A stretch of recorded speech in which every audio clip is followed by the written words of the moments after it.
deseándoles que se encuentren muy bien.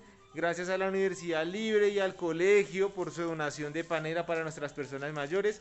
Como pueden ver, estamos súper contentos ya que es el insumo principal para nuestros tintos. El paisa se olvidó cogerla, pero bueno, ahí está el agradecimiento. Entonces, pues bueno, todos digamos gracias. Muchas Gracias. gracias a Muchas todos gracias a porque todos. nuestras personas mayores están contentas y ellos todos los días pues requieren de su tintico en la mañana y muchas veces en la tarde. Entonces es una gran satisfacción para ellos, una alegría que puedan aportarnos con ese granito de arena y con esta panela. Gracias. Gracias. ¡Chao! Chao. Chao.